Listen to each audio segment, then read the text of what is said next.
Welcome everybody to another episode of M2M. We got a special one for you. Good friend of mine, Sean. Quick story.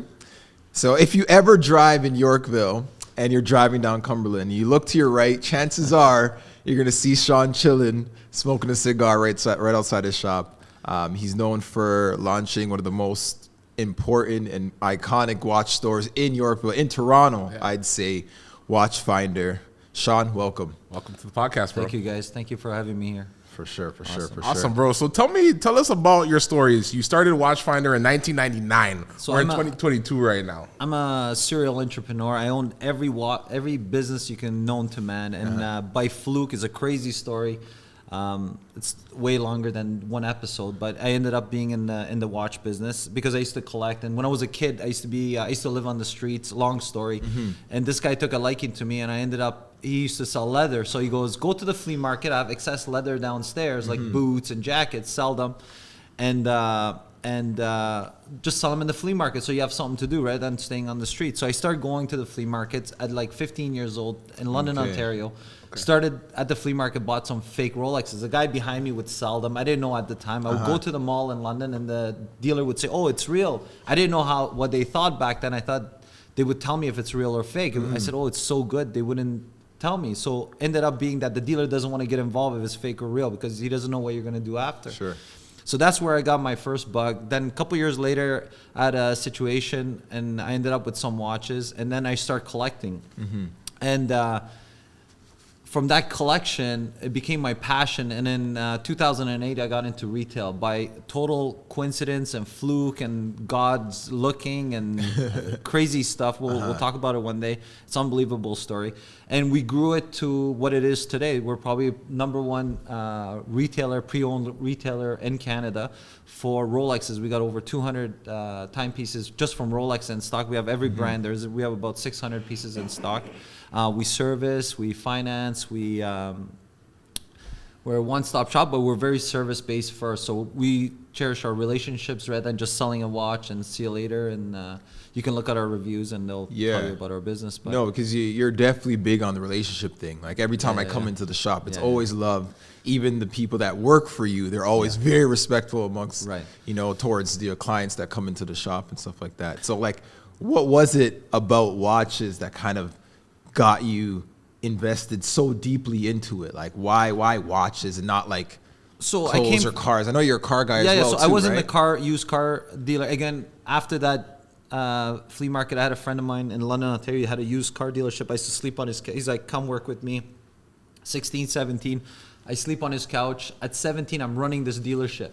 So to me today, these watches are like my used cars. That's how I look at them. It's my car lot, right? And then we learned talking about my staff, we culture it. Like everybody here who owns a business, you culture the people that work for you, right? You teach them how to treat people, and you got to lead by example. So but I'm big on, because I was a self-starter, I'm big with guys that start and young entrepreneurs. I'm always opening my network to them with no, I'm not saying fees, but I don't want anything for it. I'm always glad to open my network to guys that are in our circle. And I think that's why you're successcul, right? It's the way you approach business is different than the traditional retail store. Exactly, because coming from different backgrounds in business and, being a self-starter and having different businesses and coming from nothing. And 100%. So let's talk about watches as like investments. Like I saw over COVID, that was crazy. The price of, a presidential Rolex, for example, like how much did that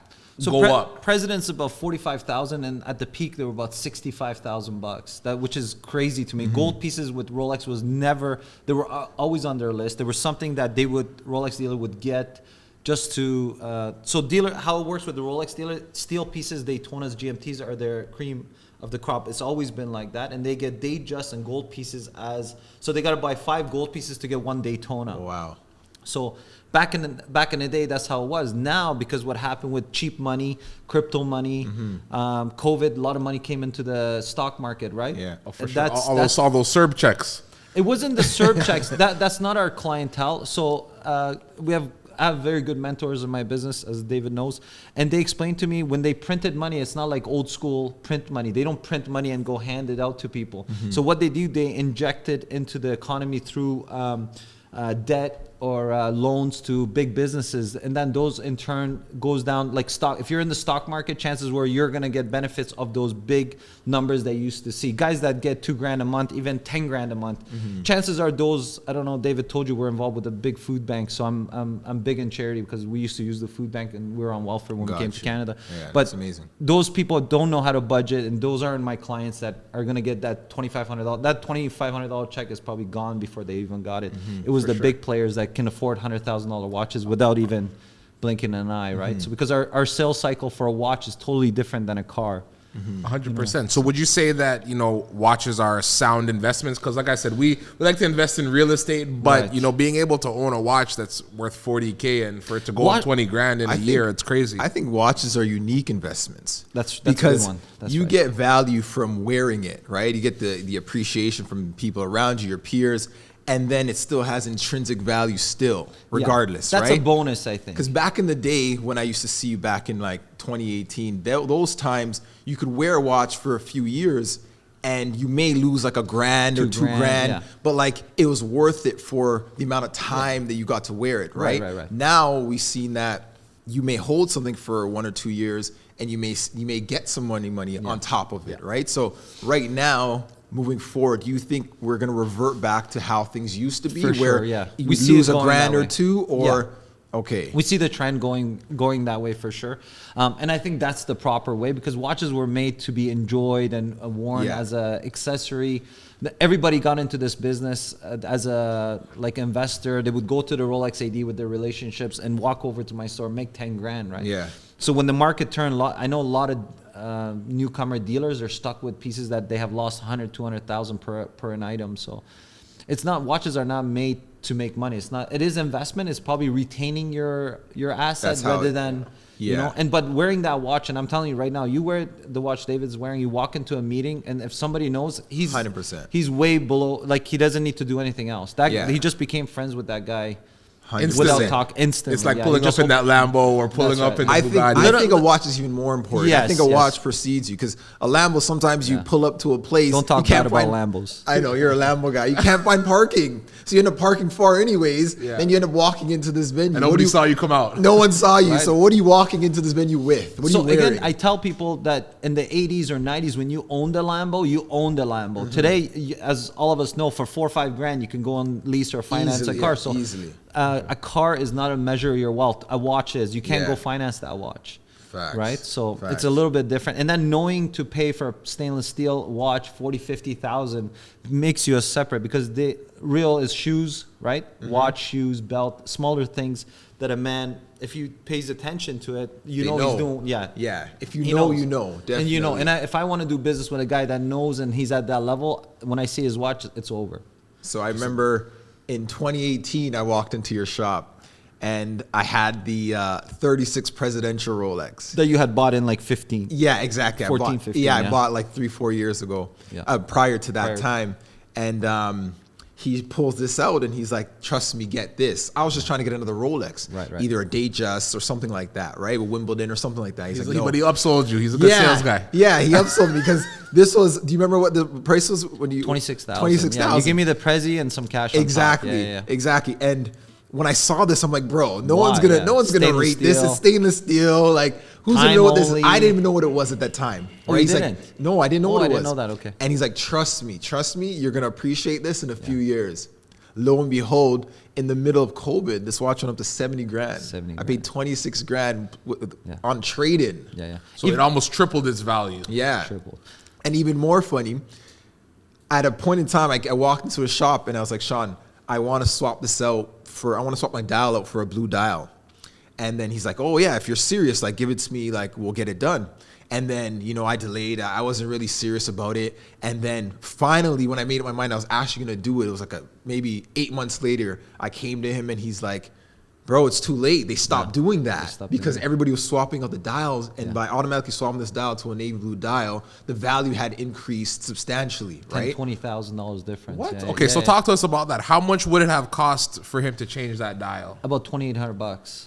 $2,800 right through Audemars. Like we would have sent it back to the authorized repair center. They would have changed the dial. They would have changed his papers to, because they know at head office what color dial that is. Then they would have changed it to blue, and blue. Even today with Rolex, I don't know, Sky Dweller Blue. If you follow the market, it's 45,000. The same watch in a white dial is 25,000. 22 to 25,000. So man, on chrono at a point in time, the navy blue dial for this AP was $130,000. That's So right. you're telling me $130,000. Yeah, and makes at the a difference. peak, this was only $70,000. So had I have given him $2,800, I would have made an extra $50,000. Yeah. on this watch. This That's is real crazy. money. You could have sold. yeah. It was liquid cash. Yeah. So you're telling me you got this watch for $26K.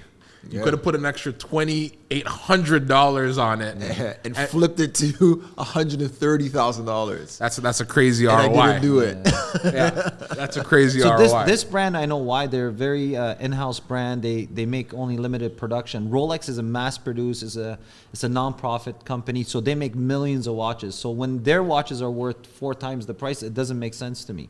But when AP does it, AP is a little different. They're very restricted. Like right now, you can't just buy a watch from them. You have to apply to them, say who you are, what you do for a living. And if they find out you resold that watch, you're off the list. It's a disaster. So done. they control their brand very heavily, which I love it, right? You want to do that with a 100%. ultra luxury brand. Yes. I don't get it because, like, if you want to make money, why not? But, like, I think scarcity is the most important thing with learn, watches. right? Right? Birkins, Ferraris, they're all doing the exact same 100%. thing. Yeah, so I think it's a lot about like the exclusivity, you know, and, That's what you and want, it's a right? part of me. It's just when I think about it, like for example, this is my first Rolex that I got. It's a Datejust, Beautiful. and I got it. I've been on the list for this watch for like 3 years. Every time I go into a Rolex store, whether it be Yorkville or Yorkdale, or any of the stores, they have no inventory.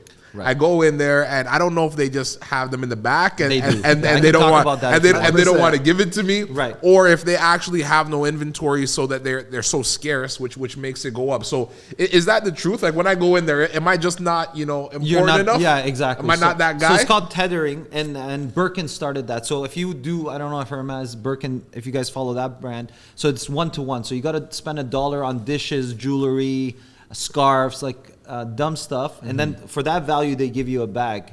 So same as Rolex. If you walked into any of those Rolexes, so you gotta, as a businessman, you gotta look at it. They're paying rent, they got security, they got staff, and there's nothing. But I know them personally, and I know they got every single watch they got allocated to. Yeah. But they say, you know what, you want that watch, no problem. Why don't you buy a tennis bracelet for your wife for $25,000? That same tennis bracelet I can sell you for $7,000. But you say, okay, because they have a feeling you might sell this watch or whatever the deal is, they get to move all their dead stock. Like a lot of these dealers, Tudors, Hublots, they ended up selling tons of it because they would make you buy 2 Omegas before they give you that Rolex. So they loved it. It was great for them. It's actually against the law, but nobody challenged them. So, but they have watches in the back. That's 100%. crazy. I heard with Richard Mille, you have to buy like 3 or 4 female watches before they'll even let you get like a real one. Yeah, it's probably 1 or 2. But again, they're $300,000 watches.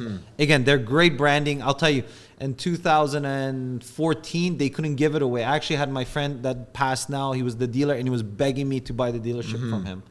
Because it was supposed to come to Yorkville, right? No, he did. He came and he passed away. Yeah, he built a $15 million. Actually, when we do the podcast, you know, the white couches and the Richard Mille thing, that's actually, I got to empty for the family, I emptied the store. Got you. And it's little, I like keeping cool. little souvenirs from other watch dealers. But that's yeah, pretty no, he cool. came. And those watches was 60 grand. I remember I sold one for 40,000 and I took it back at 38,000. And we couldn't give them away. It was crazy. So the And tag that they're at now. Yeah. They came down as well. Okay. Yeah, and that's obviously the inflated resale price, obviously, right? Just double. It's not that inflated. Okay. We had a client just bought one for $400 US. He actually had to buy a ladies. Then he ended up buying another one. We sold almost one last week for about $475. Again, it's red. It's almost forged carbon. I forgot the material's name, but to me, it's not worth it. I sell them and I tell the client, this is crazy to me, and if you want to sell it back to us, you're gonna have to wait a little bit to sell it. It's more like a status symbol. It's not, I was gonna say some timepieces tell where you are in time, right? So I'm doing so That's a good. bar right There's there. a froth on my coffee where I could spend $500,000 and walk around with it. Yeah. But I don't know. I think there's brand like that brand been around 200 years, right? So I'd rather have an AP than a Richard Mille. AP actually owns 25% of Richard Mille. they make all the movement for Richard Mille as well. No, so the tourbillons from AP. It's a different company. I forgot. It's two people. It's their name. They make the movements for RM. Yeah, got you. right. So what actually determines the value in these watches? Like, because with real estate, you see like when you have bidding wars and it's like 10 people are bidding on the same house, which causes the price to go up. Is that the same thing with you watches? would think with horology and stuff. No, today's all in the marketing, because I can tell you IWC Omega is a way better watch than Rolex all day long. I've been hearing that. Yeah, and it's in the resale market, it's 1/3 or half, or IWC, Jaeger LeCoultre. All the big brands, because of their marketing, is not as strong as these guys, you know. But now they're learning, because for years what happened was we used to be a big. We'll talk about Rolex is getting in the pre-owned market. I don't know if you've seen that on the news, but we were a big part of them. So let's say IWC would have 200 pieces. They would contact the local pre-owned dealer, let's say in Switzerland or one of the shows, and say, here's 10 cents on the dollar, and the same dealer would go out and advertise that product at 30 cents on a dollar, and then they would compete with their actual retailers. The guy's trying to sell it at $100, but he goes, okay, I'll give you $70 for this, 30% off. He says, well, Sean's selling it at 30 cents on a dollar. So they stopped doing that now. Like IWC actually takes all the watches back, either melts it, or now Richemont Group has bought Watchfinder UK. We're different. We're Watchfinder Canada. We're the only one in the world they don't own. They own everywhere else in the world. They're a $60 billion company. They're Omega, IWC, Panerai. So they take all the watches back to Watchfinder UK and they sell it as a pre-owned. So they don't disturb the market, selling it at 10 cents on a dollar. So now that's why their brand's getting stronger. But so before they would just give it away. Did you have to buy the rights to the name Watchfinder? No, by fluke. The branding is similar. Right, it's very cool. So I thought of it, the name in 2008. Did not know Watchfinder existed. Oh, wow. A guy out of Robert Moran, he's a massive watch dealer out of California. He goes, I own Watchfinder.com and Watchfinder.net. I was starting, I didn't have that much money. He goes, I want 20,000 US for the name. I said, I don't need .net, I'll take .com for 16 or 17. He goes, no, I want to sell it as one. So he sells it to a guy in UK. This guy in UK, I forgot his name. He raises $12 million, opens 12 stores. 12 stores in 2014 or 15, sells it to Richemont Group for $340 million US. Wow. About 4 years ago, we get a letter that stopped using the name Watchfinder. We're like, what? That's weird. So I look it up. They say trademark infringement. I said, no problem. I get a lawyer. We had trademark. My lawyer, for fun, I have a lot of, as you know, some really close friends that are lawyers. For my birthday, he gives me a trademark in 2013. Gets me a trademark for my birthday. I go, why would I need this? This comes back into play. And that was a gift. That was a gift. Richmond, they sue me, but they send the letter to different addresses, so I don't see this. You don't get it, yeah. They ended up taking my trademark away. I Googled the lawyers that are suing me for Watchfinder UK. I find out they said that we just registered a name. We don't use it. We just did it for fun. They were looking for Rolexes and they had contacted me. So they knew we were in magazines. We were on a bunch of TV shows. And so now I have a letter from them saying, just do your thing, get your name back. So we're going online as well heavily this year, is so we can hopefully be bought out by Watchfinder UK. But it's a very cool story. Yeah. I started on my own, not knowing those guys, and then it have people approached you to buy out your store? No, so I don't want to sell to anybody. I want to sell to Watchfinder UK because they're a big brand. It makes sense. Yeah, we have clients, we have retail. We were going to open a bunch of retail in Canada. What's your number? Yeah, do you have a number in mind? Big number, yeah. It'll be, I don't want to say 9 figures? Oh, for sure, yeah. Okay. Yeah. So we can do buy another SVJ? Yeah. So but I worked hard. Again, nobody sees all of us. Our invisible cost, not making the rent, not paying, not borrowing from this guy. What is the overhead to run a store like yours? Well, we got about 11 staff. We have armed guards there now, right? It's like 60 to 80,000 a month. A month. And that's even throughout COVID when things were crazy. It was crazy. Businesses were shutting down everywhere. Yeah. Like, how did you even sustain over the COVID time? Was that a booming time for you, or was that tough? For the luxury market, as you know, with cars and watches and clothes, there was not, like, we were sold out. It was unbelievable. It was crazy times. Yeah, we had. If you talk to guys in this segment of the market, they had the best 2 years of their lives, I think. No, for sure, because you see the prices that were going through the roof. But you had to have it. So we were great. You have to have inventory. That's the key. We were great at sourcing and our relationships with other ADs, and we did great. Yeah, it was, that's amazing. Thank God, right? So you see like other like Chrono 24, and they're huge online. Do you see like throughout COVID, we see so many businesses going 100% online and shutting down their brick and mortar store. Right. Do you see this as like a value for you to just go strictly online, or do you always want to have that physical location? So Chrono 24, we're one of the original vendors with Chrono 24. They charge everybody else fees. They don't charge us fees. Okay, dope. I didn't know that. So Chrono 24 is just like eBay. So they're all vendors. So you got to be careful buying on that. I tell everybody that. Okay. We're only on there for people that search us is for being respectful. Just having a dealership on there as a pre-owned watch dealer. But otherwise, I know there's a client of mine paid $38,000 for a watch and it was fake. That came through Chrono. Oh, no way. They have an escrow account, so he got his money back. But Chrono 24 is not one person. It's all dealers. You can actually see on the bottom if it's private, if it's a dealer, what country they're from.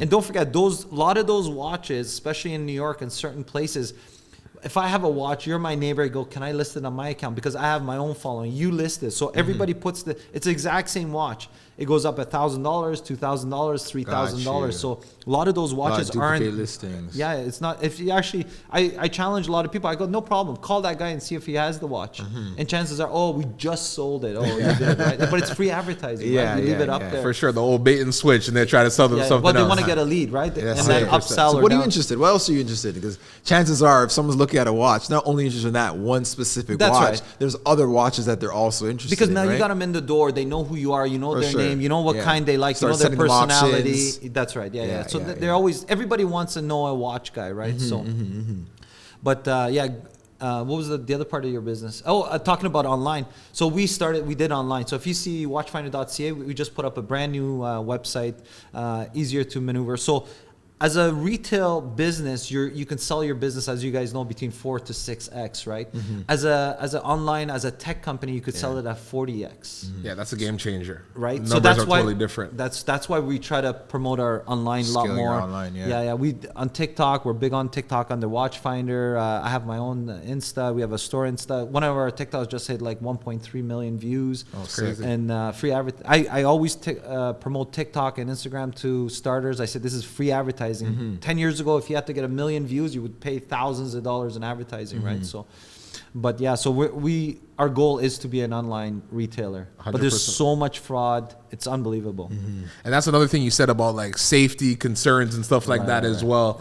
Like if somebody's getting out, like what type of watch would you recommend? In terms of brand for them to get, and like should you get insurance on your watch? Like what are some of the things you should take right away? We always promote insurance. We also do appraisals. If anybody needs, just come by. We can figure it out. But I always tell people, for me, I don't wear a watch outside. I'm a known watch dealer, and times are tough. I see it out there. Again, we're involved with some charities, and I see it out there. So you don't want to be disrespectful. Even driving the cars, I try not to. But it is not safe. It's not me. You can go online. You'll see the things that are going out on there, because watches is a little Rolex, especially Rolexes are #1 stolen things in the world. Because let's say you steal a TV, it's worth, let's say this is worth $700 in the store, it's worth $50. A Rolex is always worth 50% of its value, even if it's hot. So that's the problem, right? So you don't want to put yourself in that position. You don't want to put your family in that position. If you're going on vacation, I always tell you, don't wear it. Don't do it. Just don't wear it at all. They go, why don't I wear a fake one? Well, the guy's stealing it. He doesn't know that's fake or real, right? So that's the problem. You don't know what length he's willing to go. Right? That's right? So times are getting tough. It's going to get way tougher next year. I think 2023 is going to be very interesting. So just don't put yourself in that position. Okay. No, that's key. So you've been in business over 20 years, right? Yes. Many businesses don't make it past year 2. 80% of new businesses fail right off the rip. What are some of the key things that have allowed you to, be alive over 20 years, and how do you sustain a business for that long? So mentorship. I think that's why, as David knows, we always try to open our network to people that are in our class. So in the real world, as some of us know, a lot of people they won't let you into their network. But I always open my network to people. So I have some very big CEOs in Canada that just love me, and they open their network. They tell me how to do business. Again, I'll talk about it later, but I only have grade 9 education. And for me to have mentors there and telling me how to do business, or right now I'm going through a problem with one of my businesses. And like I was there this morning having coffee with my friend telling me you should have a contract in place and how directors work and managers work. Actually, we should have him on the show to teach some of the guys that we know how to start your business. When you start, it's not just registering it with a lawyer. CRA. There's so much other things that go into it. Your director's role, your manager's role, your board's role. So I think we should be out there and teaching people how to do it, how to register your domain name, which platform to use if you want to start, if you need help, where to go. There's so many things that we can talk about for especially guys that are like us. They came from nothing and they think they don't know what to do or it's too hard to do something. You know, so we're always here to help. So I think that's the misconception, right? Business on the outside looks very terrifying, right? It looks very intimidating. But once you actually understand it by having mentors or having people that are knowledgeable in the space, it makes things very easy, right? It makes things much more attainable. You know? And I always say nobody does nothing by themselves. I argue with everybody. You can bring the richest guy in the country, in the world here, and he'll tell you there was people in his lives that have opened doors or give him that opportunity to do what he does. So we want to be that for people that watch your show or any help we can do for guys that are coming up from nothing or they're just starting. We're 1,000% there for them, and we'll open their network. That's amazing, bro. So listen, if any of our viewers want to get, a nice timepiece, where could they find you? At my Instagram's Watchfinder Sean. The store's Watchfinder Canada. The website's watchfinder.ca. Simple. Call us, DM me. And we can find you in Yorkville if we're ever Yorkville walking for a cigar. Come for a cigar. The cigar's on me, and you'll learn a lot. Yeah, of course. Yeah, for sure. Wealth of knowledge. Awesome, man. Thank you for having me here. Thank you so much for coming by. Awesome. We appreciate the gems, and we'll be back for another timepiece soon, man. We'll definitely come to see you. 100%, man. Awesome, bro. Thanks so much. Appreciate it, Sean. Thank you, my pleasure. All right, cool.